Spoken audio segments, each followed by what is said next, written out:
Assalamualaikum warahmatullahi wabarakatuh. Waalaikumsalam warahmatullahi wabarakatuh. Bismillah walhamdulillah wassalatu wassalamu ala rasulillah Sayyidina Muhammad Abdillah wa ala alihi wa sahbihi wa mawala. Asyhadu an la ilaha illallah wa asyhadu anna Muhammadan abduhu wa rasuluhu la nabiyya ba'dah. Alhamdulillah senang sekali di pagi hari ini masih bisa berjumpa kembali di dalam program kesayangan kita yaitu Serambi Islami yang setiap hari Kamisnya kita mengkaji tentang ilmu tasawuf yang insya Allah nanti akan dibahas oleh guru kita yang telah hadir di hadapan kita. Saya ingin menyapa satu persatu yang hadir di studio. Tentunya narasumber utama kita yaitu Syekh Muhammad Fatur Rahman MAG. Beliau ini merupakan mursyid Thariqat Idrisiyah sekaligus pembimbing utama ibadah haji dan umroh Idrisiyah. Assalamualaikum Syekh. Waalaikumsalam warahmatullahi wabarakatuh. Bagaimana kabarnya Syekh? Alhamdulillah sehat walafiat. Mari kita doa bersama, semoga beliau panjang umur, sehat selalu, dan tentunya tetap konsisten untuk berdakwah di jalan Allah Subhanahu wa taala. Amin ya rabbal alamin. Di samping saya juga telah hadir bintang tamu kita. Beliau ini merupakan sekretaris umum MUI DKI Jakarta, yaitu Kiai Haji Yusuf Aman. Assalamualaikum Kiai. Waalaikumsalam warahmatullahi wabarakatuh. Sehat ya Kiai ya? Alhamdulillah bid'aikum walafiat. Alhamdulillah. Di sini juga hadir kori kita, terjemah kita, Ustaz Deden, Ustaz Mula, sehat? Sehat Ustaz ya? Alhamdulillah. Kita pakai pakaian biru ini. Kira-kira apa ya Ustaz ya? Nuansa ulang tahun TVRI. Oh, ulang tahun TVRI. Semoga tetap makin jaya ya. Dan tetap konsisten untuk menyiarkan siaran-siaran yang bermutu. Amin ya rabbal alamin. Di sini juga hadir ibu-ibu ini. Ini pakaiannya sama ini. Tapi kok mukanya beda-beda ya Bu ya? Gak sama ya. Ini ibu-ibu Majelis Taklim Asy-Syifa Sunter. Assalamualaikum warahmatullahi wabarakatuh. Waalaikumsalam warahmatullahi wabarakatuh. Bagaimana kabarnya Ibu? Alhamdulillah, luar biasa. Allahu Akbar. Nah, ini yang saya senang dengan ibu-ibu. Ini emak apa ibu-ibu ya? Ibu-ibu ya. Maaf. Semangatnya untuk belajar itu luar biasa ya. Semoga sampai di akhir kajian kita tetap semangat dan bisa mempelajari tema kita kali ini. Baik para pemirsa, kita akan membahas tentang pedalaman maqam ihsan. Mungkin ya saya, kita dari kecil didoktrin atau diajarkan salah satu semacam trilogi 3 prinsip di dalam Islam itu ada iman, Islam dan ihsan. Nah, dan ihsan ini sering terabaikan nih, Syekh. Nah, mungkin kali ini kita belajar bersama. Mungkin kata pengantarnya apa itu ihsan? Apa ajaran ihsan itu sendiri dan bagaimana dalam implementasinya? Mungkin silakan saya untuk mukadimahnya, Syekh. Baik, bismillah. Assalamualaikum warahmatullahi wabarakatuh. Waalaikumsalam warahmatullahi wabarakatuh. Alhamdulillahilladzi ja'ala as-sa'adata fi suhbatis su'ada wa afadha min ulumihi wa asrarihi ala qulubil arifina wal awliya. Asyhadu an la ilaha illallah wa asyhadu anna sayyidana Muhammadan abduhu wa rasuluh alladzi la nabiyya ba'dah, amma ba'd. Alhamdulillah pemirsa TVRI yang dirahmati Allah Subhanahu wa taala, ibu-ibu semua, alhamdulillah mari kita senantiasa memuji dan bersyukur kehadirat Allah Subhanahu wa taala dari hati yang paling dalam, hati yang yaqdhah, yang bangkit, bahwa Allah lah yang menggenggam diri kita. Nabi sering bersumpah, wallazi nafsi biyadih, demi zat yang senantiasa menggenggam diriku. Allah lah yang mengatur semua urusan makhluk-makhluknya di langit dan di bumi, sehingga tidak akan terjadi satu peristiwa kecil maupun besar di jagat raya ini tanpa seizin dari Allah Subhanahu wa taala. Dan alhamdulillah di pagi hari ini kita bisa berkumpul. Itulah tanda cahaya Allah menyinari kalbu kita. Alhamdulillah di pagi hari ini kita juga duduk ya bersama Pak Sekum ya, MUI Provinsi DKI Jakarta, Pak Kiai Yusuf Aman. Tambah-tambah berkah majelis ini. Amin. Amin. Kita akan memperdalam tentang makna pengertian ajaran dari ihsan. Nih, ibu-ibu, ini dari Sunter nih, Asy-Syifa. Kita kalau ditanya rukun iman tahu berapa? Tahu. Berapa? 100 regu A. Rukun Islam? Iya. Rukun ihsan? Oh, bengong. Nah, ini yang bengong-bengong ini. Memang Ustadz Bayu, pemahaman di masyarakat awam sampai ke akar rumput, dua yang diketahui, iman dan Islam. Nah, ihsan ini sering jadi anak tiri. Nah, makanya lewat kajian tasawuf kita jadikan ihsan itu bukan anak tiri, anak sejati. Anak sejati. Di mana Rasulullah Shallallahu Alaihi Wasallam mengajarkan lewat Jibril alaihissalam dalam satu hadis, hadisnya dikenal dengan hadis Jibril. Karena tumben-tumben kata orang Betawi. Jibril mewahyukan kepada Nabi, Jibrilnya jadi bertajasud jadi seorang pemuda. Biasanya Jibril itu langsung datang ke hati Nabi lalu melimpahkan wahyu. Nabi menangkap dengan kolbunya. Ini Jibrilnya menjelma menjadi seorang pemuda. Lalu mengajarkan 3 hal, 3 makom atau 3 ajaran. Iman dengan rukun imannya yang 6, Islam, rukun Islamnya yang 5, lalu ihsan. Nah, ihsan ini ada 2 di dalamnya ajaran penting. Yang pertama adalah musyahadah, yang kedua muraqabah. Apa musyahadah itu? Penyaksian. Bukan melihat Allah. Gambarannya seperti apa? Apabila kolbu kita ini sudah terbersihkan dari penyakit hati, kemudian hati kita didandani dengan sifat yang terpuji, kesabarannya luar biasa. Nggak ada istilah habis kesabaranku, nggak, stoknya banyak. Nah, maka akan muncul ihsan, di mana ihsan itu adalah keimanan yang penuh dalam kolbu, lalu menyinari dan musyahadah penyaksian kepada sifat-sifat Allah. Kolbu kita merasakan Allah Ar-Rahmannya, Ar-Rahimnya, Al-Malik, Al-Qudus. Semua nama-nama dan sifat Allah. Baik. Nah, itulah yang disebut dengan makom ihsan. Kita ambil satu keterangan, makanya kalau ngaji harus pemahamannya para ulama. Nah, itu yang benar, Quran dan Sunnah ala fahmil ulama, berdasarkan pemahamannya ulama, dan ulama punya spesifikasi. Ada ulama yang pandai di bidang hadis, ada ulama yang pandai di bidang ulumul Quran, fikih, teologi, tauhid, dan ilmu tasawuf. Kita ambil satu keterangan yang ditulis oleh Al-Hafidh Said Muhammad Siddiq Al-Gumari. Beliau tokoh pakar hadis di Maroko. Pernah ke Maroko ibu-ibu? Kasihan. Risalahnya beliau namai Al-Intisar li Thariqis Sufiyah. Beliau menyebutkan sebagaimana dalam hadis Jibril tadi, bahwa Jibril menjelaskan kepada Nabi tentang 3 makom, iman, Islam, ihsan. Setelah Jibril itu keluar dari halakoh Nabi, hilang tanpa karana, maka Nabi bertanya, siapa orang itu? Maka Nabi menjelaskan, atakum Jibril yu'allimukum dinakum. Telah datang kepada kalian Jibril, menjelma menjadi seorang pemuda, yu'allimukum dinakum, mengajarkan kepada kalian tentang agama kalian. Jadi agama kita ada dalam 3 ajaran, iman, Islam, ihsan.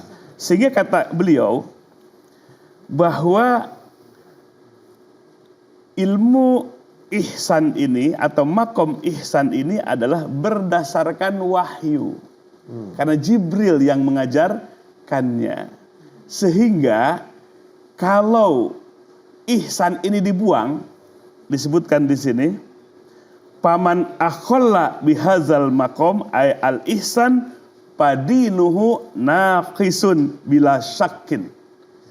Kalau kita tidak memahami ihsan ini atau makom ihsan ini atau membuang makom ihsan ini, maka posisinya adalah naqis, kurang agamanya. Ya, kurang agamanya. Kenapa? Karena telah meninggalkan satu makom, namanya makom ihsan. Nah, pada gilirannya di abad kedua Hijriah, dari ihsan inilah kemudian disusun satu disiplin ilmu yang disebut dengan ilmu tasawuf. Nah, gitu. Jadi di masa Nabi belum ada istilah tasawuf. Demikian pula belum ada istilah ilmu tauhid, belum ada istilah ilmu fikih. Tapi itu ijtihad ulama di abad kedua, di abad ketiga Hijriyah. Nah, sekarang di dalam definisi ihsan itu tadi musyahadah. Musyahadah itu kolbunya menyaksi. Wah, luar biasa. Kolbu yang bisa musyahadah menyaksi. Sebab makom ihsan inilah buah. Ketika iman dan Islam ini terintegrasi dengan baik, muncullah makom ihsan. Ihsan ini natijah, buah. Kalau buah manis apa pahit? Siap jujur ditanya? Jamaah Sipa siap jujur? Ibadah kita masih pahit atau sudah manis? Atau nano-nano? Pahit, manis. Pahit, manis. Malas, rajin. Berarti ihsannya belum tegak. Kalau makom ihsan itu sudah tegak dalam kalbu kita, buah dari makom iman dan Islam terintegrasi dengan baik, manis ibadah kita.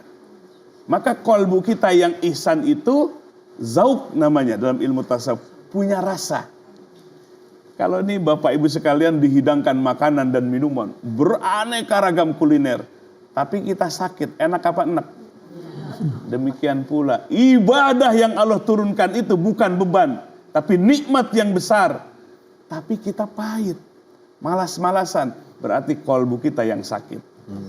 Nah, maka ihsan ini adalah buah. Kalau buah berarti manis. Musyahadah itu anugerah.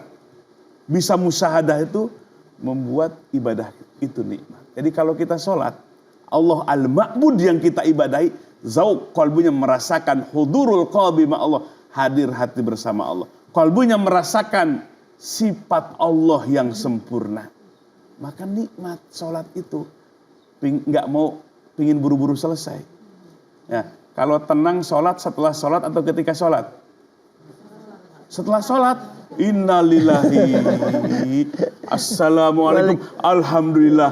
Tugas saya selesai. Yang bagus itu makom ihsan di saat sholat. Kalau makom ihsan itu tumbuh dalam kalbu, saat sholat dia tenang.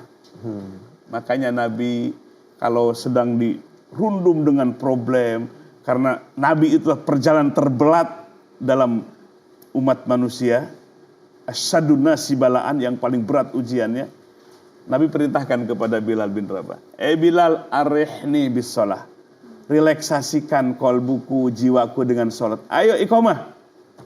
Ketika Allahu Akbar, inna sholati wa nusuki wa mahyaya wa mamati lillahi rabbil alamin. Sesungguhnya sholatku, manasiku, ibadah yang lain, hidup dan matiku, di situ ada problem, ada persoalan, lillah, dikembalikan kepada Allah. Enteng nggak? Tenang nggak? Nah, maka kalau lagi sholat, file urusan dunia jangan ngebuka. Kan banyak file, urusan cicilan motor, cicilan mobil, cicilan rumah, skincare. Filenya muka terus lagi sholat, ya udah, nggak akan khusyuk. File semua urusan dunia tutup. Kemudian bukakan mata hatinya supaya bisa musyahadatur rububiyah, menyaksi kepada Allah. Kedua adalah makom ihsan itu adalah muraqabah, merasa diawasi oleh Allah, merasa diperhatikan oleh Allah, karena Allah salah satu namanya Ar-Raqib, yang maha mengawasi. Kita mau lari kemana saja, kalau muraqabah sudah tertanam dalam kalbu kita, kita tidak akan berani macam-macam. On the track, kita akan selalu di jalan Allah. Pengawasan Allah 24 jam. Ya'lamu kha'inatal a'yun wa ma tukhfis sudur. Allah mengetahui satu kali khianat mata kita. Mata kita gitu, ngelihat yang haram di Facebook, di YouTube, Allah tahu. Dan Allah mengetahui apa yang kita rahasiakan dalam kalbu kita. Ini dekat-dekat, nggak tahu kalbu satu sama yang lain. Allah mengetahui baik sangka kita ke orang lain, buruk sangka kita kepada orang lain. Biasanya ibu-ibu di pengajian ada yang pakai emasnya banyak, lalu sombong. Nah, itu suuzon ke orang. Dia sedang bersyukur dikasih nikmat oleh Allah. Malah kita sombong tuh. Allah tahu buruk sangka hati kita. Nah, muraqabah itu hati yang merasa diawasi oleh Allah 24 jam. Dalam keadaan ramai, dalam keadaan sendiri, siang ataupun malam. Allah adalah Ar-Raqib yang maha mengawasi. Betapa indah ini Bapak Ibu sekalian pemirsa TVRI, kalau maqam ihsan sudah tumbuh di kalbu kita. Buah dari iman dan Islam. Maka hidup ini akan bahagia. Galau, resah, gelisah, depresi akan hilang. Kalau dalam kalbu kita sudah tumbuh maqam ihsan. Nggak ada yang dirisaukan urusan dunia. Nggak ada yang dikhawatirkan urusan dunia. Sekalipun dikasih musibah oleh Allah urusan dunia, dia tidak akan sedih yang berlebih-lebihan. Kenapa? Di sini maqam ihsan ini membuat sa'adah, membuat hati kita tenang, tentram, dan bahagia. Baik, saya mau ke Kiai Aman dulu nih Kiai. Kita akan coba elaborasi apa yang disampaikan oleh Syekh tadi itu. Saya kita kembalikan kepada derivasi kata muhsin, ihsan itu. Karena ihsan itu kalau dalam Al-Quran kan ada muhsin yang merupakan sifat dari Allah itu sendiri yang maha bijaksana. Artinya kita disuruh untuk takhallaqu bi akhlaqillah. Sebenarnya kalau kita terapkan dalam kehidupan kita sebagai manusia ya, sebagai hamba Allah, porsi muhsin ihsannya Allah sebagai sifatnya untuk dibagikan kepada hambanya bagaimana itu Kiai? Silakan Kiai. Assalamualaikum warahmatullahi wabarakatuh. Waalaikumsalam warahmatullahi wabarakatuh. Seizin Syekh, tema sentral yang kita kaji pada pagi hari ini terkait maqam ihsan. Maqam secara bahasa kan tempat berpijak, itu pangkal yang mulia. Dan maqam ini suatu istilah dalam dunia sufistik menyadarkan kita sebuah pencarian tentang nilai etika dari seseorang yang ingin mewujudkan cita-cita di dalam dunia tasawuf ini, orang-orang yang salik ya. Maka ini menjadi satu hal yang mendasar bahwa seseorang itu berkeinginan memiliki maqam ihsan. Tetapi maqam ihsan ini adalah dia lahir setelah melewati maqam taubah, maqam zuhud, maqam tawakal, maqam ridha ya. Lahirlah itu. Jadi istilah Betawi nggak ujuk-ujuk gitu. Nggak ujuk-ujuk. Jadi ada tahapan-tahapan yang harus kita lewati seperti itu. Nah, muhsin itu kan juga ismun min asma'illah ya. Karenanya penterjemahan dari itu tadi betul adanya bahwa di dalam sholat anta'budallah ka'annaka tarah fa ilam takun tarah fa innahu yarak. Jadi kondisikan diri kita ketika dalam proses penghambaan diri dengan sholat, apakah wajib atau sunnah, bahwa kita melihat Allah. Itu kan ada lahirlah muraqabah, lahirlah musyahadah. Kalau kita tidak bisa melihat Allah di dunia, memang kita tidak bisa yakini Allah melihat kita. Kalau ini mendapat tempat di hati manusia, di hati kita sebagai muslim, insya Allah dunia aman gitu kan. Yang bisa mengatasi ini adalah tadi kebersihan hati semuanya itu. Sehingga kata Syekh Tustari itu kita akan melahirkan dengan itu Allahu syahidi, Allahu hadiri, Allahu nadhiri. Allah melihat saya, Allah memantau saya, Allah hadir di tengah-tengah kepribadian kehidupan kami. Sehingga kita bisa mentutur-tularkan itu kepada masyarakat, kepada umat tentang perlunya kita menjaga musyahadah, muraqabah, dan juga kita merasa Allah menghadiri, ada di tengah-tengah segala implementasi kita, tutur kata kita. Sehingga sering saya ingatkan, kita mesti telanjang dan benar-benar bersih. Bersih lahir dan di dalam batin. tengok ke dalam sebelum bicara, singkirkan debu yang masih melekat. Indah itu. Iya. Jadi perlu itu di tengah-tengah hiruk pikuknya sekarang ini, yang bisa menjawab memperbaiki adalah akhlak, tasawuf. Kita merasa dihadiri, disaksikan, dilihat oleh Allah Subhanahu wa taala. Baik, nanti kita kembali Syekh. Kalau kita bicara tentang 3 prinsip di dalam Islam itu tadi, iman, Islam dan ihsan itu artinya dia ketiga ini saling terintegrasi ya. Jangan sampai dikotomi, dipisah-pisahkan. Bagaimana Syekh? Ya. Jadi kalau kita ilustrasikan iman, Islam dan ihsan ini seperti pohon. Iman itu akar yang terhunjam ke tanah bawah. Kemudian Islam itu ibarat batangnya beserta ranting-rantingnya. Ihsan itu buahnya. Gak mungkin ada buah tanpa batang, gak mungkin ada batang tanpa akarnya. Itulah ilustrasi sederhana dari 3 makom sebagai bentuk dari ajaran agama kita. Jadi sebenarnya ihsan ini memiliki porsi yang besar dalam seorang muslim itu Syekh. Bagaimana Syekh? Ya, jadi ihsan ini sesuatu yang tadi sebagai natijah sebagai buah. Ya, kalau pohon nggak berbuah kan nggak bermanfaat. Begitu juga ihsan ini kalau belum tumbuh dalam kolbu kita, makom ihsan ini, betapa ruginya kita. Karena dengan ihsan inilah kita akan menikmati, merasakan karunia dari Allah. Maka dalam pandangan ilmu tasawuf, ketaatan itu adalah bukan kemampuan kita, bukan usaha kita. Itulah yang akan melahirkan sikap ujub, bangga diri, membuat amal kita hancur, berantakan. Dalam pandangan ilmu tasawuf seperti Syekh Ibnu Athaillah As-Sakandari dalam hikamnya, bahwa ketaatan yang kita lakukan adalah barizat minallah iyyak, kado yang mahal dari Allah untukmu. Nah, karena kado yang indah berarti isinya adalah sesuatu yang membuat kita nikmat dan bahagia. Nah, dengan ihsan inilah menghantarkan kolbu kita kepada kebahagiaan.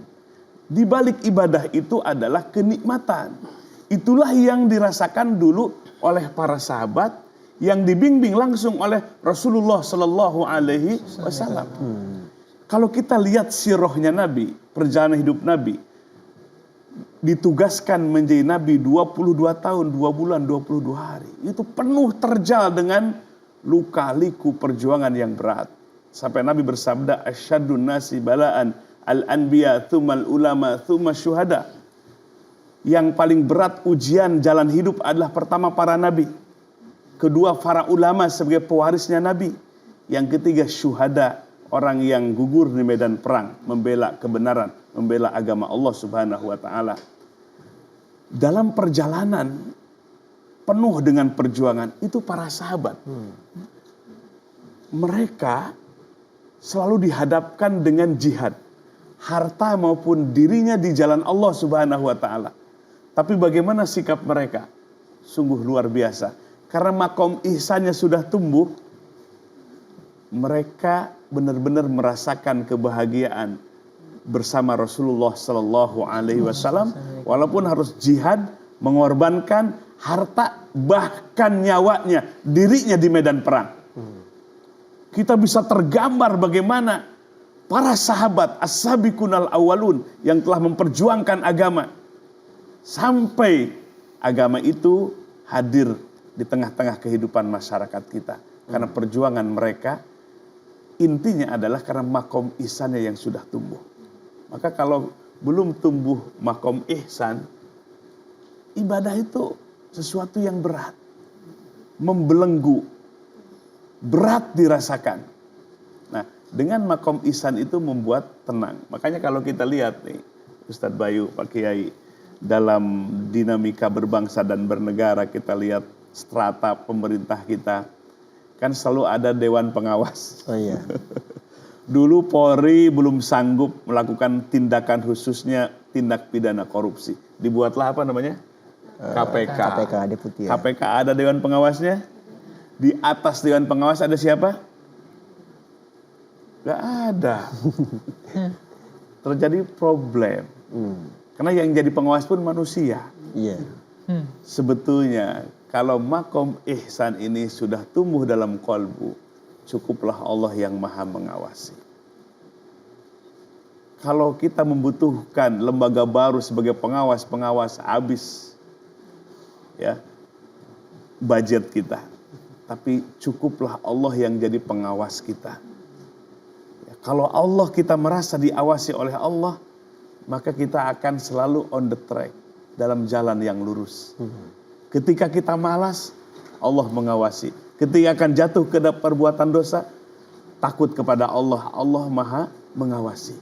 Jadi ini adalah mengembalikan manusia kepada fitrahnya. Karena ruh dan kolbu itulah ditiupkan oleh Allah ke dalam jasad kita. Ketika kolbu kita fitrahnya tersambung kembali kepada Allah, merasa diawasi oleh Allah, musyahadah menyaksi kepada Allah, maka manusia ini menjadi manusia insan kamil. Manusia yang sempurna. Manusia yang benar-benar mengenal kepada Robnya, kepada Allah Subhanahu wa Ta'ala. Maka kalau sampai hari ini ya orang bolak-balik umroh tiap tahun, tapi korupsi jalan terus. Tapi gibahnya jalan terus. Bahkan lagi ngajinya gibah. Nah, ini persoalan. Karena tidak paripurnanya ajaran itu. Ini persoalannya karena ihsannya ini. Maka ihsan itu membuat kita menjadi orang yang disiplin. Gak usah kita butuh dengan pengawasan yang lain.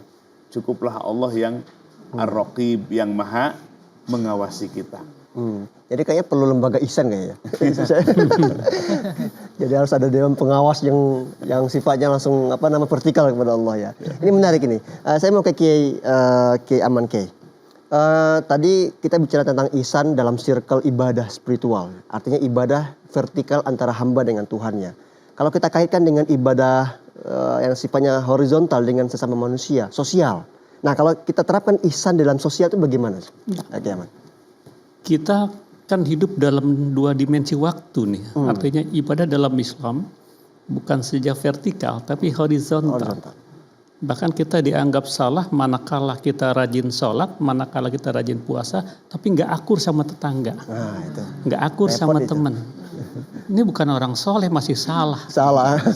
Orang soleh itu kan al-qaim bihuquqillah wa bihuquqi adami, ibadi dan sebagainya itu. Nah, di dalam penerjemahan ihsan di dalam kehidupan bermasyarakat, kalau makna sholat dibawa efeknya itu di luar sholat. Bahwa di dalam sholat aja kita harus khusyuk, harus merasa diawasi, maka di luar sholat lebih panjang daripada dalam sholat itu sendiri. Nah tadi kita hadirkan, kita merasa disaksikan, kita merasa diawasi, ketika kita akan menceritakan, oh ingat loh ada yang melihat. Ketika akan menceritakan aib orang lain, ingat loh ada yang catat.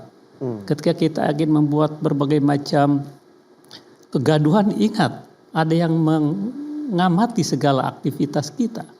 Sehingga kalau itu kita implementasikan, kita terjemahkan makna antakbudallah fil kharid ya, di luar sholat, maka damai hidup ini. Akan tenang hidup ini. Kalau semuanya bisa menyadari, semuanya bisa menerjemahkan makna sholat itu di luar sholat. Karena kan ada ketaatan lahiriah, ada ketaatan batiniah. Maka perlu sekali lagi sekarang ini bahwa kita mengajak tutur-tulurkan ini kepada anak kita, kepada lingkungan remaja kita, pemuda kita. Karena di Jakarta ini kan luar biasa gitu kan. Apa yang tidak ada di Jakarta gitu kan. Tetapi dengan semangat ihsan semuanya bisa diperbaiki, semuanya bisa diamalkan sehingga lahirlah betul-betul kota yang sejuk, kota yang damai, dan Indonesia juga tentunya dengan ihsan ini menjadi satu keniscayaan untuk kebaikan kita ke depan ini. Baik, jadi ada amrun khariji yang ihsannya sifatnya di luar ya, betul. Ada amrun dakhili. Ada dakhili. Artinya di dalam diri manusia itu sendiri. Mungkin bisa dikembangkan Syekh tentang ihsan sosial ini Syekh. Ya.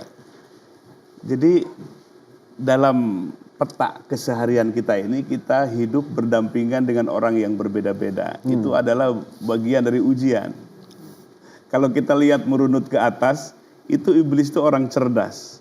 Dalam beberapa tafsir muktabarnya, iblis itu namanya Ajajil. dan dia dosennya malaikat. Kalau dosen pinter apa bodoh? Pinter.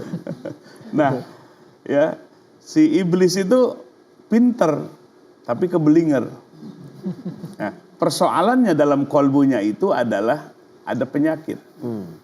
Kalau Adam alaihissalam makan buah kholdi, jatuh kepada dosa, langsung dia sadar. Tapi kalau iblis, dosa diperintahkan sujud ke Adam, tidak mau sujud, gak mau tobat karena penyakit hati. Nah, jadi ini gambaran, iblis itu habluminallahnya bagus. Bahkan ketika jadi laknatullah, dia datang lagi kepada Allah. Rabbi anzirni ila yaumi yub'asun. Ya Rabb, wahai Tuhanku, dia ngakui Allah itu Rabbnya, Tuhannya. Berikan aku umur panjang, tempo sampai hari kiamat. Jadi iblis mengakui Allah. Iblis tahu ada hari kiamat. Iblis tahu akan ada pembalasan setelah hari kiamat. Tapi kenapa berani membangkang? Penyakit hati. Jadi uji dengan sesama habluminanas itu nggak jalan. Demikian kita gambaran. Jangan sampai kita pun seperti iblis. Habluminallahnya bagus, tapi ternyata kita diuji dengan keragaman kita gagal. Nah, maka oleh sebab itu orang yang ihsan itu selalu positif, selalu baik. Dia menjaga hatinya sehingga bisa berdampingan, bisa habluminanas dengan sebaik-baiknya. Makanya kalau kita lihat, ya dulu ada seorang mursyid yang mengajarkan kepada santri-santrinya, dikumpulin semua. Wahai santri-santriku, aku tugaskan kalian bawa sebilah pisau dan seekor burung. Potonglah burung itu kalau nggak ada yang lihat. Itu santri lari ke gunung, lihat nggak ada yang lihat, potong dengan sukacita bisa menjalankan tugas gurunya. Ada yang ke gua, tengok kanan, tengok kiri, nggak ada orang, potong langsung apanya? Burungnya. Tinggal satu orang dari sekian ribu santri datang kepada sang gurunya. Wahai tuan guru, maafkan aku nggak bisa menjalankan perintahmu. Kenapa? Aku naik ke gunung yang paling tinggi. Memang orang nggak ada yang lihat, tapi Allah senantiasa melihat. Lari lagi ke gua. Memang orang lain nggak ada yang lihat, tapi Allah maha melihat. Aku nggak bisa memotong burung ini. Si mursyid itu, si guru itu senang. Dari sekian ribu santri yang lulus berapa? Satu. Yang tertanam makom ihsannya cuma satu, yang lain masih gagal.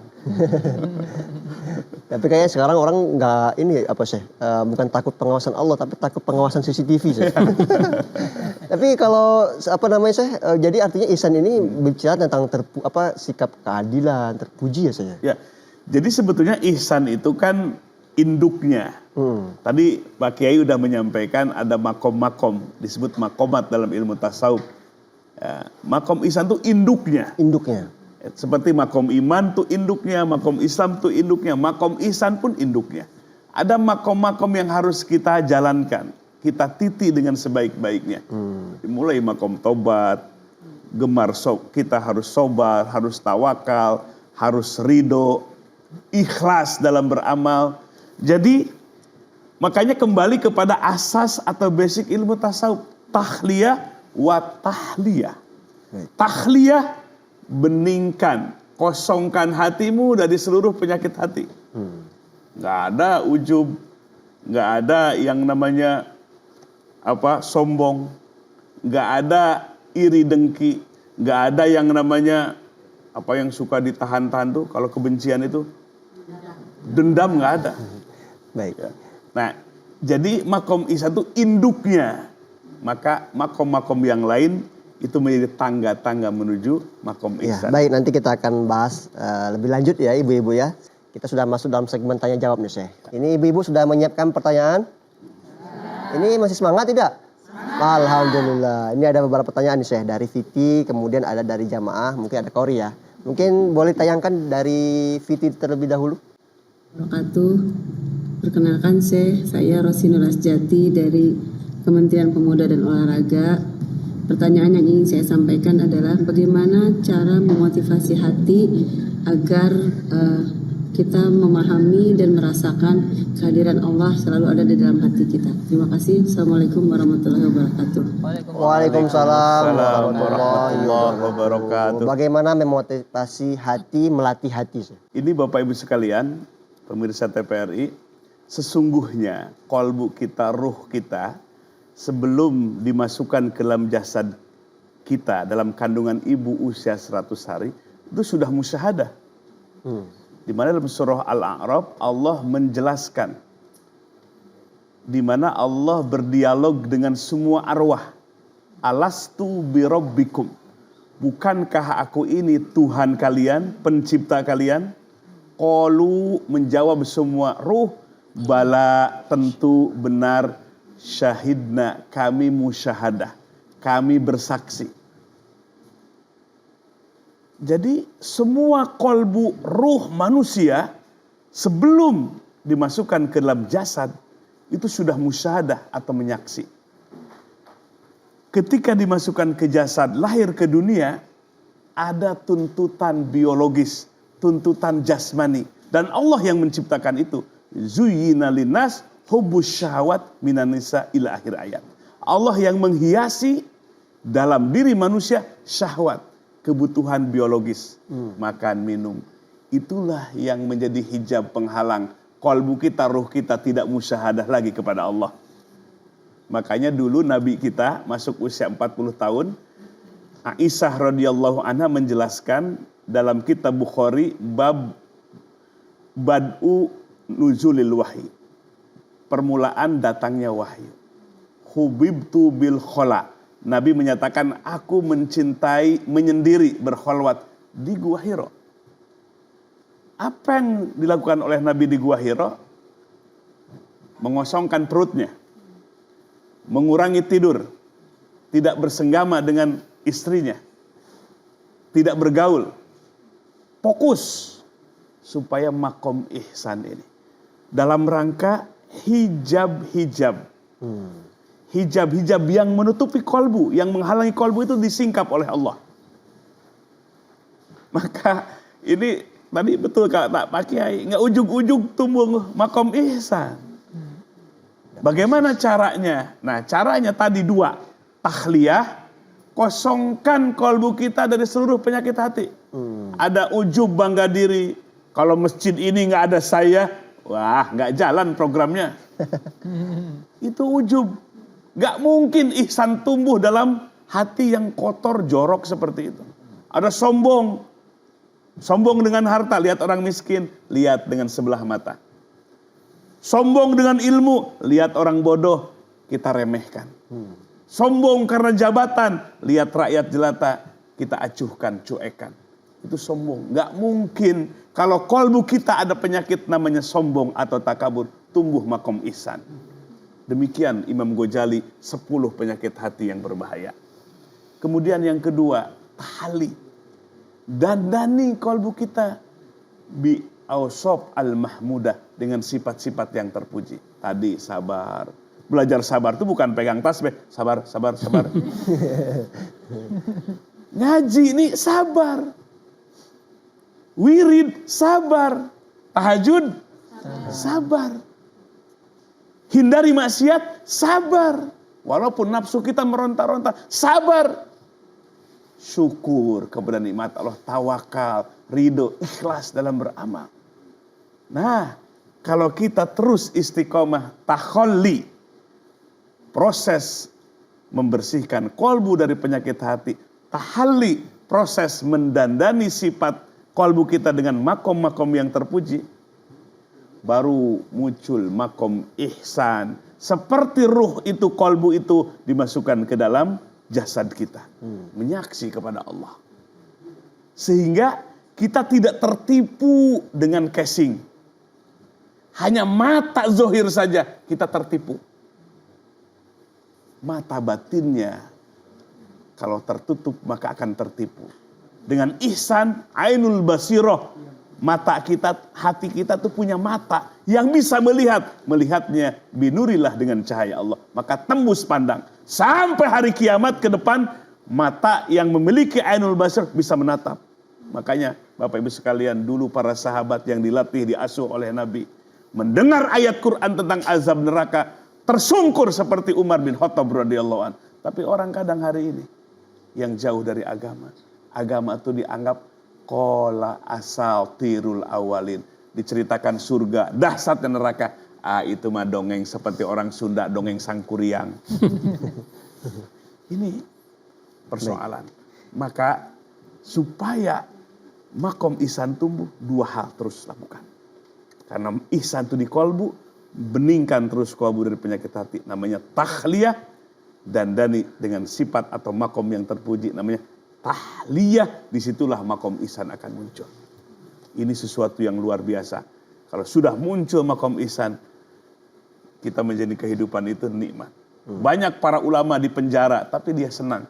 Keluar dari penjara, bisa ngarang kitab. Baik. Ya. Nah ini pentingnya makom ihsan. Jangan sampai kita tahu hidup itu hanya ini saja. Apa yang ada di depan mata saja sejengkal taunya. Dengan ihsan kita akan bisa menerawang, bisa melihat sesuatu yang metafisik. Para malaikat, rokib dan atid selalu hadir. Dia akan selalu waspada. Apapun di sana ada malaikat. Daun yang sudah kuning kapan jatuhnya? Di situ ada malaikat. Jadi kita akan mengembara ke wilayah aspek metafisik yang gaib. Sehingga tambah-tambah keyakinan kita dan tambah-tambah semangat ibadah kita. Ini Ibu ada yang bertanya? Yang pertama siapa? Silakan. Assalamualaikum warahmatullahi wabarakatuh. Waalaikumsalam warahmatullahi wabarakatuh.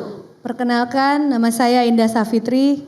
Izin bertanya Syekh Akbar, bagaimana menumbuhkan konsistensi muraqabah di dalam kolbu supaya agar istiqomah?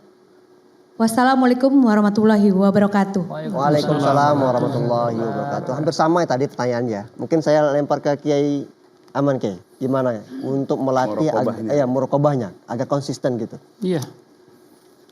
Hati ini kan qalbun.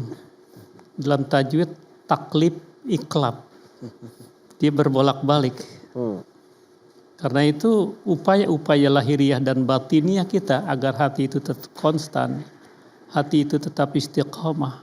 Itu tadi lari lagi kembali kepada muraqabah. Bahwa apa yang kita lakukan, apa yang terbersit, apa yang tergambar, apa yang terrangkum di dalam pola pikir kita, itu selalu mendapatkan pengawasan ketat. Kita di sini ada raqib, atid, ada waskat nih. Pengawasan malaikat gitu kan. Jadi lahirkan bahwa meneruskan tadi Syekh, kita takhalli, kita tahalli atau takliyah ya. Baru ada tajalli, kita membesarkan Allah, mengagungkan Allah. Lahirlah ihsan di situ. Tapi kalau selama kita belum takhalli, belum tahalli, nggak mungkin lahir tajalli membesarkan, mengagungkan Allah. Jadi konsistensi kita merasa diawasi oleh Allah Subhanahu wa taala, upaya-upaya itu berpengaruh juga kepada pola pikir kita, asupan. Jangan sampai asupan-asupan kita dari sumber yang haram. Itu akan cenderung mengajak orang kepada negatif, kepada yang jelek. Di samping tentunya doa sebagai upaya kita, Rabbana la tuzigh qulubana ba'da idh wa hab lana innaka pinter-pinter. Jadi upaya itu secara lahiriah, secara batiniah, lahiriahnya dengan aktivitas-aktivitas, kosongkan perut kita, cahayakan kita dengan keimanan, karena untuk menjaga iman itu dengan amal-amal ibadah. Amal ibadah itu lahir setelah kita merasa diawasi oleh Allah Subhanahu wa taala, baru ada tajalli. Bagaimana kita membesarkan Allah Subhanahu wa taala. Ya, di sini ada yang bertanya lagi? Assalamualaikum warahmatullahi wabarakatuh. Waalaikumsalam warahmatullahi wabarakatuh. Saya Rini Sultani Yusuf, izin bertanya Syekh. Ya, Tadi saya menyimak ketika Syekh mengutarakan tentang Nabi Adam ketika melakukan kesalahan itu sadar setelah melakukan kesalahan. Untuk saat ini para pendosa mungkin akan sadar setelah melakukan kesalahan. Apakah itu merupakan fitrahnya manusia atau bagaimana Syekh? Mohon penjelasannya. Terima kasih atas jawabannya. Wassalamualaikum warahmatullahi wabarakatuh. Waalaikumsalam warahmatullahi wabarakatuh. Fitrah menyesal nih, Syekh. Gimana, Syekh? Iya, memang Nabi bersabda al-insan mahalul khata wa nisyan. Kita tuh bukan malaikat. Kalau malaikat nggak ada yang salah. Tapi kita diuji dengan diberikannya nafsu. Sehingga menjadi berpotensi salah. Demikian pula kepada dosa. Maka gambarannya adalah Abul Bashar. Itulah Nabi Adam alaihissalam. Tapi Nabi Adam alaihissalam, beliau jatuhnya itu karena kekhilafan. Berbeda dengan iblis. Iblis itu dosanya karena penyakit hati. Sumbernya beda, sama-sama salah. Yang satu Nabi Adam alaihissalam salah karena kekhilafan, makanya cepat sadar lagi. Maka kita sebagai manusia, contohlah nenek moyang kita jatuh kepada dosa, buru-buru bertobat kepada Allah. Nabi Adam tuh dosanya jatuhnya satu kali, tobatnya bertahun-tahun. Nah kalau kita dibalik, dosanya bertahun-tahun, tobatnya sekali. Nah, maka oleh sebab itu Allah mencintai. Innallaha yuhibbut tawwabin wa yuhibbul mutatahhirin. Allah bukan sebatas mengampuni, mencintai kepada orang yang dosa tapi mau taubat. Tawwabin itu adalah mubalaghah, banyak taubatnya. Wa yuhibbul mutatahhirin, dan mencintai orang yang menyucikan kembali hatinya. Nah, maka oleh sebab itu di sini jadi gambaran bagi kita. Ayo kita sama-sama, maka pintu taubat itu menjadi pintu gerbang menuju kepada Allah. Ibarat kita naik tol mau ke Tasik, orang Tasik kan. Jangan salah gerbang tolnya. Ya kalau gerbang tolnya misalnya kemana? Cikarang, ya nggak nyampe ke Tasik. Tapi kalau gerbangnya adalah Tasik, maka akan sampai ke Tasik. Diibaratkan oleh para ulama, makom taubat itu adalah pintu gerbang menuju kepada Allah Subhanahu wa ta'ala. Di sini ada yang masih bertanya lagi, silakan. Silakan Ibu. Assalamualaikum warahmatullahi wabarakatuh. Waalaikumsalam warahmatullahi wabarakatuh. Saya Uni Fitri, izin bertanya Syekh. Ya, silakan. Apakah muraqabah atau musyahadah itu mawahib termasuk anugerah dari Allah atau makasib dari hamba itu sendiri? Terima kasih sebelumnya, Syekh. Wassalamualaikum warahmatullahi wabarakatuh. Waalaikumsalam warahmatullahi wabarakatuh. Pemberian atau usaha kita, Syekh? Ya. Silakan, Syekh. Ya, memang dalam ilmu tasawuf itu satu yang ditulis oleh Imam Al-Qushairi. Nama kitabnya Risalah Al-Qushairiyah di abad ke-5 Hijriah. Beliau menyusun kitab tasawuf. Maka kalau kita ringkas dari seluruh pembahasan itu, ilmu tasawuf atau ajarannya dibagi dalam dua wilayah. Ada yang makasib, ada yang mawahib. Yang makasib itu di mana disitulah proses kita sebagai hamba menjalankan ilmu tasawuf. Mawahib artinya Allah memberikan hadiah kepada orang yang dikehendakinya oleh Allah Subhanahu wa ta'ala. Makom ihsan itu, ya, makom ihsan itu seperti ginilah. Orang masuk surga dengan rahmat Allah. Masuk surga dengan rahmat, bukan dengan amalnya. Tapi rahmat Allah itu ada karena amal soleh kita. Itulah gambarannya begini. Mawahib, apa yang kita usahakan itu kan tahali. Itu adalah usaha kita, kewajiban kita. Lalu Allah beri mawahib, anugerah dari Allah Subhanahu wa ta'ala, seperti tumbuhnya makom ihsan ini. Duanya sebetulnya punya korelasi. Kalau kita sungguh-sungguh berupaya untuk melakukan proses panjang, takholi, membersihkan, tahali, mendandani hati, maka Allah akan berikan ihsan ini atau tajali tadi, ya, pemberian anugerah dari Allah Subhanahu wa ta'ala. Makanya kadang-kadang nih para ulama kita ini ada beda sudut pandang. Contoh misalnya gini, husuk. Apakah husuk itu pemberian atau usaha? Kan? Usaha atau pemberian? Usaha atau pemberian? Ternyata ada dalam kategori usaha, ada husuk dalam kategori pemberian. Bedanya begini, kalau husuk usaha, tetap di kanan kiri kita sadar. Si A, si B, ada anak nangis, masih sadar. Itulah husuk kita dalam bingkai kategori usaha kita. Makanya Nabi ketika jadi imam, ada anak kecil nangis, dipercepat. Berarti Nabi apa? Dengar. Husuknya itu husuk dalam kategori usaha Nabi. Segitulah husuknya, masih terdengar. Ternyata ada husuk dalam kategori mawahib. Contoh misalnya, satu waktu Sayyidina Ali karamallahu wajah perang, kakinya terkena apa? Busur, panah. Ketika akan dicabut, kata Sayyidina Ali, jangan. Coba aku nanti lagi sholat. Ketika sholat, ternyata Allah berikan kehusuan. Kalau kehusuan pemberian Allah tuh nggak sadar apa-apa. Lezat luar biasa, nikmat luar biasa. Mungkin ibu bapak pernah nggak dulu muda? Pernah. Ketika kita berada di atas pelaminan suami dan istri, kemudian malam pertama, kira-kira rasa berdua atau rasa banyakan? Berdua dong. Dunia ini milik kita berdua. Kan begitu, betul? Pernah nggak merasakan itu? Nah, orang yang husuknya diberi oleh Allah, mawahib, seakan-akan dia rasa hanya berdua saja dengan Allah. Yang lainnya nggak ada. Yang ada hanya Allah. Dirinya dengan Allah berdua. Maka dicabutlah panah itu. Tidak terasa.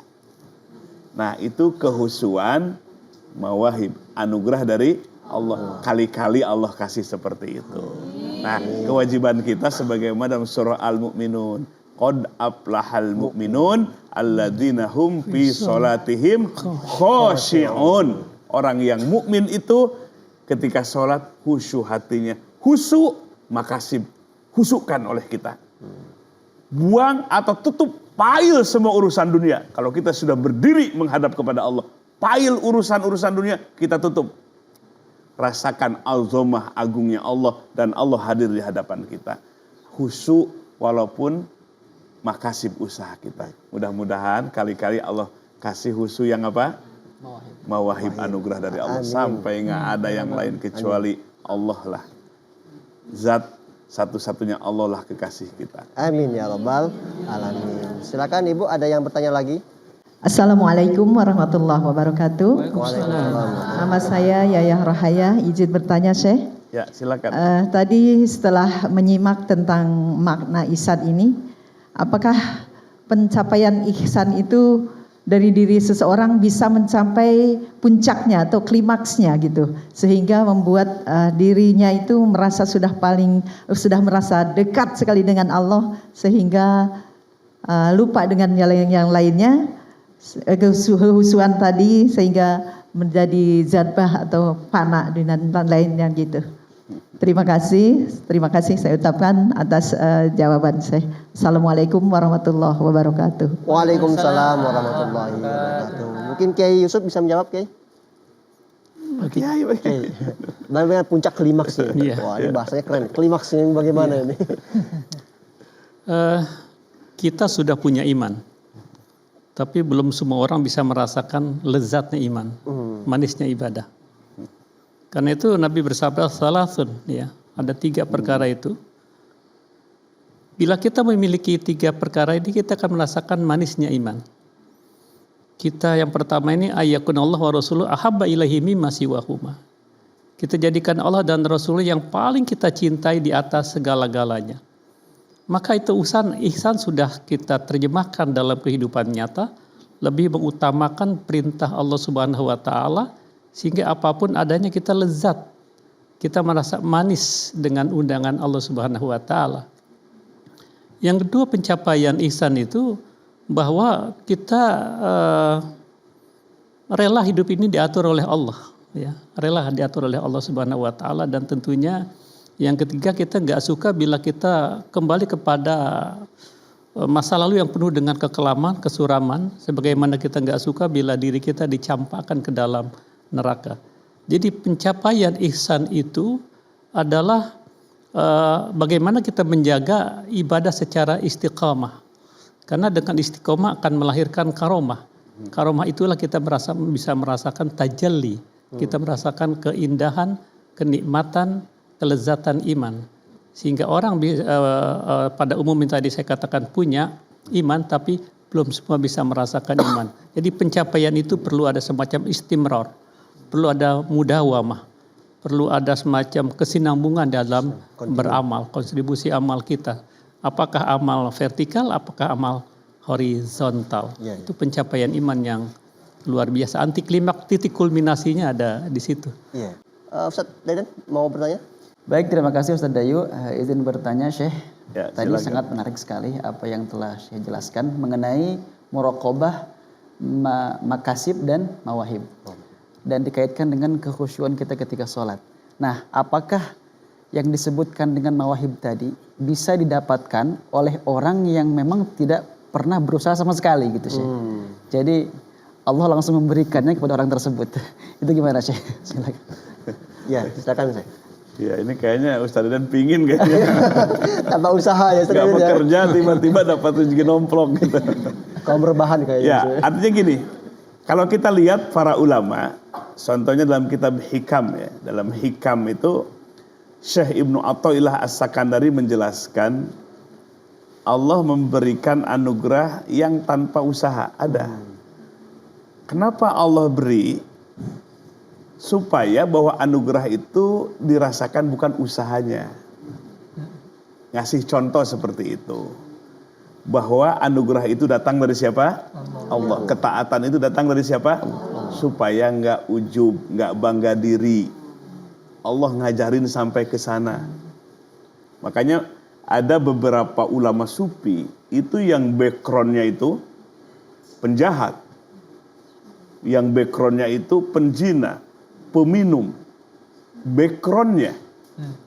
Kemudian Allah datangkan mawahib atau waridatun ilahiyah, sesuatu anugerah yang Allah datangkan ke dalam hatinya, tiba-tiba sadar 180 derajat, bener nggak? Sadar sesadar-sadarnya. Jadi dari kegelapan tiba-tiba langsung terang benderang tanpa usahanya.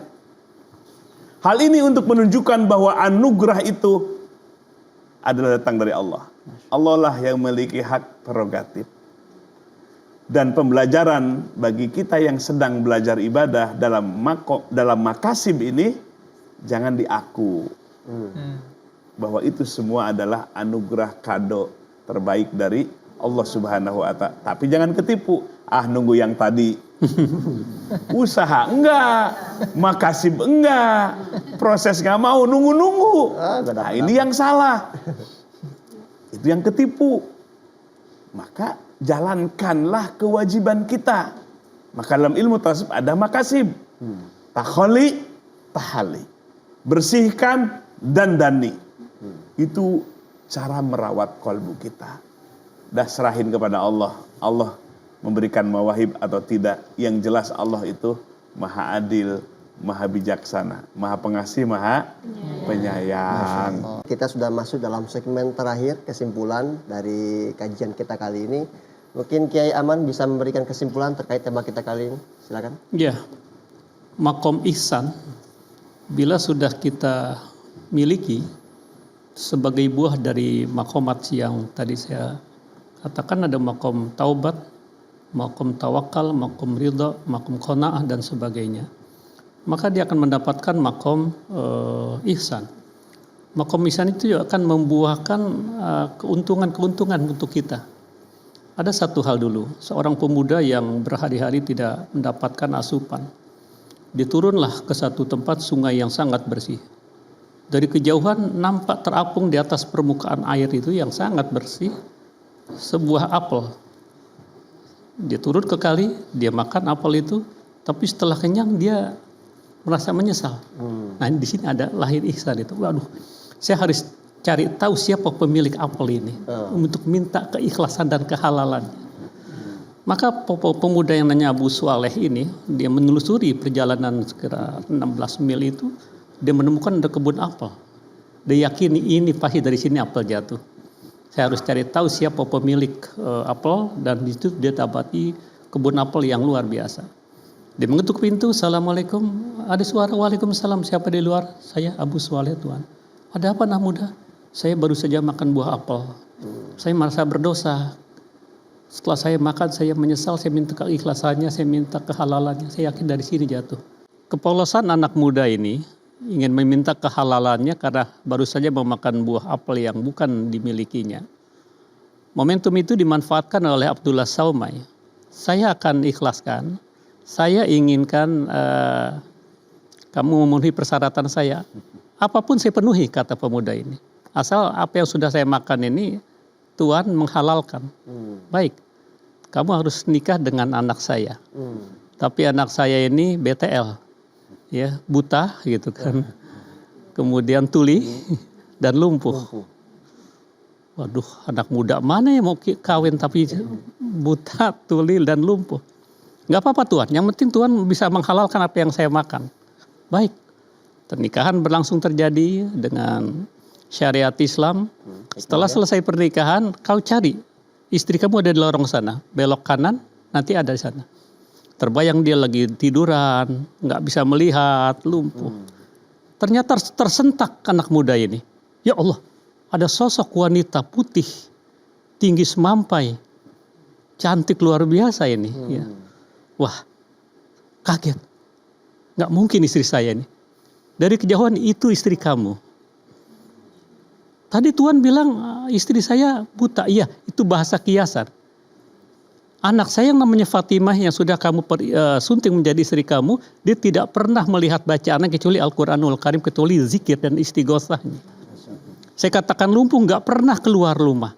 Coba anak sekarang jangan lagi berhari-hari 2 jam gue bete di rumah itu kan. Tuli, nggak pernah ada masukan-masukan, omongan-omongan, akhwak dan sebagainya itu. Ya Allah, dengan kejujuran, dengan merasa ihsan diawasi oleh Allah, minta kehalalannya. Dan akhirnya dapat corok sosok wanita gadis, pernikahan gratis, dapat anak yang soleh, dan lahirlah sosok itu, lahir bayi, perkawinan 60, usia sudah 60 tahun baru punya anak, namanya Syekh Abdul Qadir Jailani, yang lahir 1 Ramadan 571 Hijriah. Artinya maksud saya, dari merasa makom ihsan ini, melahirkan keberuntungan duniawi dan ukhrawi. Kebahagiaan daripada proses ihsan itu. Silakan Syekh. Ya. Pemirsa TVRI yang dirahmati Allah Subhanahu wa taala, ibu-ibu Bapak sekalian, ihsan itu adalah buah. Ya, buah dari iman, buah dari Islam. Maka kita lakukanlah proses supaya kita berbuah. Jangan malas-malas kita untuk berusaha. Jangan malas-malas kita untuk berproses. Selalu membersihkan kolbu kita, selalu merawat dan menjaga hati kita, dan menumbuh kembangkan sifat-sifat terpuji di dalam kolbu kita. Maka yakinkanlah Allah akan menumbuhkan makom ihsan dalam kolbu kita. Nabi menyebutnya wajada halawatal iman. Iman menjadi manis dirasakan. Ibadah awalnya pahit, lalu dirasakan menjadi manis. Itulah kata Imam Al-Ghazali dalam kitab Minhajul Abidin, kitab tasawuf yang terakhirnya, puncak ibadah adalah aqobatul hamdi wa syukri. Dia pasti akan memuji dan bersyukur kepada Allah karena dimampukan taat dan ibadah kepada Allah, karena makom ihsannya sudah tumbuh di dalam kolbunya. Terima kasih Syekh ilmunya, Kiai Yusuf, Qori, penerjemah Ustaz Aden, Ustaz Mula, tentunya jamaah kita dari Majelis Ta'lim Asy-Syifa Sunter. Terima kasih telah hadir. Tentunya juga para pemirsa yang telah hadir, yang menyimak, semoga kita akan mendapatkan kemanfaatan di dunia dan di akhirat nanti. Jangan lupa tonton terus Serambi Islami, khususnya kajian tasawuf setiap hari Kamis jam 4.30 hanya di TVRI. Sebelum itu kita doa bersama. Semoga di hari ini dan hari seterusnya kita akan mendapatkan keberkahan dari Allah Subhanahu wa taala. Amin ya rabbal alamin. Wallahu yuwaffiquna fi ma yuhibbu wa yarda. Assalamualaikum warahmatullahi wabarakatuh. Waalaikumsalam.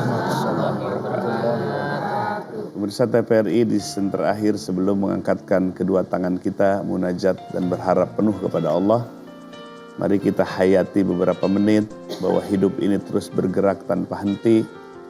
Dalam perjalanan itu kita tidak selalu sering jatuh kepada dosa dan kemaksiatan, membuat kolbu kita noda hitam dan terhijab kolbu kita, sehingga kolbu kita mati, dan itu adalah sesuatu yang sangat buruk bagi kita. Maka oleh sebab itu, maka bersihkan kembali kolbu kita, rawat kembali dengan konsentrasi yang penuh untuk merawat dan menjaga kolbu kita, sebab seluruh ucapan dan tindakan kita mengalir dari kolbu kita. Kolbu yang terjaga dan terawat, ucapannya pun akan baik. Demikian pula tindakan-tindakannya. Dan itu semua akan menjadi bekal kita pulang kepada Allah Subhanahu wa Ta'ala. Mari angkat kedua tangan kita munajat dan berharap penuh kepada Allah Subhanahu wa Ta'ala. Allahumma sholli ala sayyidina wa habibina wa syafi'ina wa maulana Muhammad wa sallim wa radiyallahu tabaraka wa ta'ala an kulli sahabati rasulillahi ajmain. Ilahana dhawiqna ya dha jalali wal ikram. Ladzata jami'i asma'ika wa sifatika wa musyahadati zati fi tajalliyatika bi'azamatika wa kibriya'ika kama dhawaqta dhalika nabiyyaka sayyidana wa maulana Muhammadan sallallahu alaihi wasallam bi hadrati qudsikal a'la bika minka fika laka zauqan ilahiyan. Ya Rob, ampuni seluruh dosa-dosa kami. Kami akui seluruh noda dan dosa yang kami pernah perbuat. Ampunkan dosa-dosa kami yang besar maupun yang kecil, yang disengaja maupun yang tidak disengaja. Dosa yang kami sembunyikan maupun dosa yang kami lakukan secara terang benderang. Dosa yang kami lakukan mulai dari balik sampai pagi hari ini. Ya Rob, ampuni dosa kezoliman yang kami perbuat dari mata kami melihat apa yang Engkau haramkan. Kezoliman yang diperbuat oleh mulut kami berbicara gibah, fitnah dan sumpah serapah. Ya Rob, ampunkan dosa kedua orang tua kami yang begitu besar jasanya bagi kami. Ibu yang telah mengandung 9 bulan, melahirkan, merawat, menyusui. Ayah yang telah menafkahi banting tulang kelas keringat. Dan ada di antara mereka yang tidak bisa ditatap lagi wajahnya. Ya Rob, ampunkan dosa-dosa mereka. Jadikan alam kuburnya raudhatun min riyadil jannah, taman-taman surga yang membahagiakan mereka. Ya Rob, bersihkan kolbu kami dari seluruh hijab-hijab yang menghalangi kolbu kami. Ya Rob, beningkan hati kami. Tumbuhkan makom ihsan dalam kolbu kami. Musyahadah, penyaksian kembali atas sifat-sifat-Mu yang sangat mulia. Muraqabah, jiwa yang selalu merasa ditatap oleh-Mu, selalu merasa diawasi oleh-Mu, kapanpun dan dimanapun kami berada. Ya Rob, kematian adalah kepastian. Kullu nafsin dha'iqatul maut. Setiap diri akan merasakan kematian. Tubuh kami akan terkujur selama-lamanya menjadi jenazah. Mata kami akan terpejam selama-lamanya. Mulut kami akan terkunci selama-lamanya. Di saat itulah suami akan dipisahkan dengan istrinya, orang tua dipisahkan dengan anak-anaknya, pejabat akan dipisahkan dengan jabatannya. Ya Rob, di hari itu ketika datang, jadikan kematian kami kematian husnul khotimah. Jauhkan ya Rob kematian kami dari kematian yang mengerikan, yang mengenaskan, kematian su'ul khotimah. Rabbana hablana min azwajina wa dzurriyyatina qurrata a'yun waj'alna lil muttaqina imama.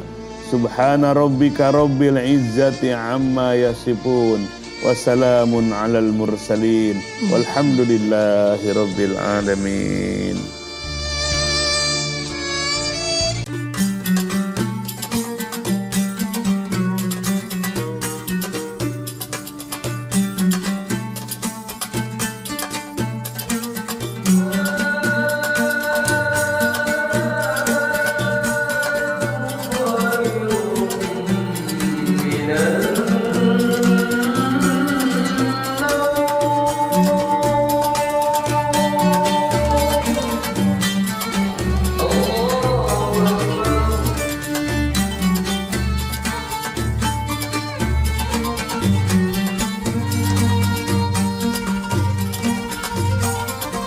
Terapi Islami